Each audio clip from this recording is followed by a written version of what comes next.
بسم اللہ الرحمن الرحیم نحمدہ و نصلی علی رسولہ الکریم اما بعد۔ محترم ناظرین کرام، ایک صاحب ہیں محمد عمران، ان کا سوال ہے: السلام علیکم مفتی صاحب، مجھے آپ سے کاروبار کے تعلق سے ایک سوال کرنا ہے۔ سوال یہ ہے کہ ہم نے ایک تجارت کرنے والے کو، ایک کاروبار کرنے والے کو 1,00,000 روپے رقم دی، اور اس رقم کے اوپر اس نے ہم کو وعدہ کیا ہے کہ 1,00,000 روپے کے اوپر 10,000 روپے ہر مہینے وہ ہم کو ادا کرے گا، اور جو ہماری اصل رقم ہے 1,00,000 وہ محفوظ رہے گی، یعنی اس کے اندر سے کوئی کمی بیشی نہیں ہوگی، وہ متعین رہے گی، اور اسی کے ساتھ ساتھ ہم کو ہر مہینے 10,000 روپے ملیں گے، اور بعد میں ہم جب بھی وہ رقم لینا چاہے تو پوری رقم ہم کو بعد میں واپس مل جائے گی۔ کیا اس طرح سے نفع کی شرط لگا کر کے پیسہ دینا جائز ہے یا جائز نہیں ہے؟ وعلیکم السلام ورحمۃ اللہ وبرکاتہ۔ جی، یہ جو آپ نے سوال کیا ہے یہ واقعی بڑا اہم سوال ہے، اور اس وقت یہ معاملہ بہت زیادہ چل رہا ہے،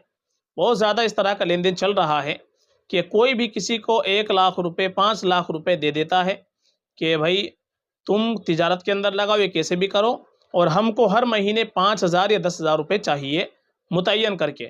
یا خود جو کاروبار کرنے والا ہے وہ کسی سے پیسے لے لیتا ہے کہ بھائی ہمیں تم 5,00,000 روپے دے دو، ہم تم کو ہر مہینے 10,000 روپے یا 15,000 روپے مہینے کے دیں گے، اور تمہارا جو اصل سرمایہ ہے وہ محفوظ رہے گا۔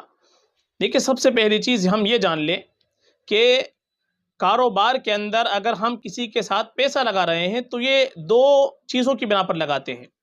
ایک تو یہ ہے کہ ہم کاروبار کے اندر شرکت کر رہے ہیں، یعنی جتنا پیسہ اس کا اتنا پیسہ ہمارا،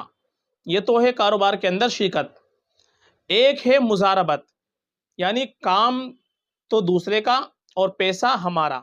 ہم صرف پیسہ لگا رہے ہیں، کام ہم کو نہیں کرنا ہے، سب کچھ وہ کرے گا، یہ مضاربت کہلاتی ہے۔ تو کسی بھی کاروبار میں رقم لگا کر نفع حاصل کرنے کے جائز ہونے کے لیے یہ چیز ضروری ہے کہ نفع کے ساتھ نقصان میں بھی شرکت ہو، یعنی جس طریقے سے ہر مہینے نفع حاصل ہوگا اسی طریقے سے اگر نقصان ہو جاتا ہے تو نقصان بھی برداشت کرنا پڑے گا، یہ شرط ہونا ضروری ہے کوئی بھی رقم لگا کر اس پر نفع حاصل کرنے کے لیے، اس کے جائز ہونے کے لیے، کہ نفع کے اندر تو شرکت ہو ہی، ساتھ ساتھ نقصان کے اندر بھی شرکت ضروری ہے۔ اور یہ جو آپ نے سوال کیا ہے کہ 1,00,000 روپے یا 5,00,000 روپے کسی کو دے رہے ہیں، لیکن اس میں شرط پہلے یہ لگا دیتے ہیں کہ اصل جو رقم ہے ہماری 1,00,000 یہ محفوظ رہنی چاہیے، تو اس میں اصل رقم کی حفاظت اور گارنٹی پہلے ہی لے لی جاتی ہے کہ جو اصل سرمایہ ہے، اصل رقم آپ لگا رہے ہیں وہ آپ کی محفوظ رہے گی، اور اس کے اوپر آپ کو ہر مہینے نفع ملتا رہے گا۔ تو ایک تو اصل رقم کی اس کے اندر گارنٹی دی جا رہی ہے حفاظت کی، اور دوسرا نقصان کی اس کے اندر کوئی شرکت نہیں ہو رہی ہے، یعنی نقصان جو برداشت کرے گا وہ جس کے پاس 1,00,000 روپے دیے ہیں وہ خود برداشت کرے گا، ہمیں تو صرف نفع حاصل کرنا ہے۔ تو یہ چیز شریعت کے اعتبار سے بالکل ناجائز ہے، چونکہ یہ پھر کاروبار کے اندر شرکت کا معاملہ نہیں ہے، نہ تو مضاربت کے اعتبار سے اور نہ ہی شرکت کے اعتبار سے، بلکہ یہ ایک طرح سے قرض کا معاملہ ہے کہ ہم کسی کو ایک طرح سے 1,00,000 روپے قرض دے رہے ہیں یا 5,00,000 روپے قرض دے رہے ہیں، اور اس کے اوپر ہم نے نفع متعین کر دیا، بھائی یہ جب تک تمہارے پاس رہے گی تب تک ہم کو ہر مہینے آپ سے 5,000 یا 10,000 روپے چاہیے، تو یہ ایک طرح سے قرض دے کر اس کے اوپر نفع حاصل کرنا ہے۔ اور حدیث کے اندر آتا ہے، اللہ کے نبی صلی اللہ علیہ وسلم نے فرمایا: کل قرض جر منفعۃ فہو ربا، کہ ہر ایسا قرض جو اپنے ساتھ نفع کھینچ کر کے لائے تو ایسا قرض جو ہے وہ سود ہوتا ہے۔ تو کوئی بھی قرض ہم کسی کو دے رہے ہیں اس کے ساتھ اگر نفع حاصل کر رہے ہیں تو ایسی صورت میں وہ سود ہوتا ہے۔ تو 1,00,000 روپے دینے کے بعد 1,00,000 کی گارنٹی لینا اور اس کی حفاظت کے ساتھ میں جو نفع متعین کر دیا جاتا ہے رقم کی شکل میں، یہ بالکل ناجائز ہے، یہ بالکل بھی جائز نہیں ہے۔ ہاں، اس کی جائز ہونے کی جو شکل ہے وہ یہ ہے کہ 3 شرطیں اس کے اندر لگے گی۔ ایک تو یہ ہے کہ ہم رقم متعین نہ کریں بلکہ فیصد متعین کریں، یہ متعین نہ کریں کہ 5,000 ملیں گے، بلکہ یہ متعین کریں کہ 50% یا 60% آپ کا ہوگا،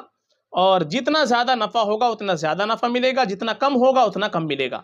متعین فیصد متعین کیا جائے، رقم متعین نہ کی جائے۔ اور دوسری شرط یہ ہے کہ نقصان میں شرکت ہو، یعنی اگر کاروبار میں نقصان ہوا تو آپ کی اصل رقم میں سے نقصان برداشت کرنا پڑے گا. ایک دوسری یہ چیز یہ ہے. اور تیسری چیز کہ اصل رقم کی گارنٹی نہیں لی جا سکتی. یعنی اصل رقم مکمل محفوظ رہے گی، اس کی گارنٹی نہیں لی جا سکتی، مگر یہ کہ جو رقم جس کے پاس دی گئی ہے مضارب، اس کی غفلت یا کوتاہی سے اگر وہ رقم ضائع ہو جائے تو پھر ایسی صورت میں گارنٹی لے سکتے ہیں. لیکن رقم لگا کر کے اور اصل رقم محفوظ ہونے کی صورت میں نفع متعین کرنا یہ بالکل بھی جائز نہیں ہے. تو ایک تو نقصان کے اندر بھی شرکت ہوگی، دوسری چیز یہ ہے کہ فیصد یعنی پرسنٹیج متعین ہوگی، رقم متعین نہیں ہوگی. جتنا پرسنٹیج نفع ہوگا اتنا ملے گا، جتنا کم ہوگا اتنا کم ملے گا، اور اصل رقم کی کوئی گارنٹی نہیں ہوگی. یہ اگر شرط ہوگی 3 تو تب جا کر کے یہ شکل جائز ہوگی. ورنہ اگر 1 لاکھ روپے دے کر یا 5 لاکھ روپے دے کر اگر ہم نفع متعین کر لیتے ہیں اور فکس نفع متعین کر لیتے ہیں اور اصل رقم کی گارنٹی لے لیتے ہیں کہ وہ محفوظ رہے گی، جب بھی ہم 10 سال بعد لیں گے تو پوری رقم واپس ملے گی، ایسی شرکت بالکل بھی جائز نہیں ہے. اس طریقے کا پیسہ دینا بالکل جائز نہیں ہے. اس میں جو بھی اوپر سے پیسہ ملے گا وہ بالکل سود ہے، ناجائز ہے، حرام ہے. اس کا لوٹانا اور واپس کرنا بالکل ضروری ہے. فقط واللہ عالم.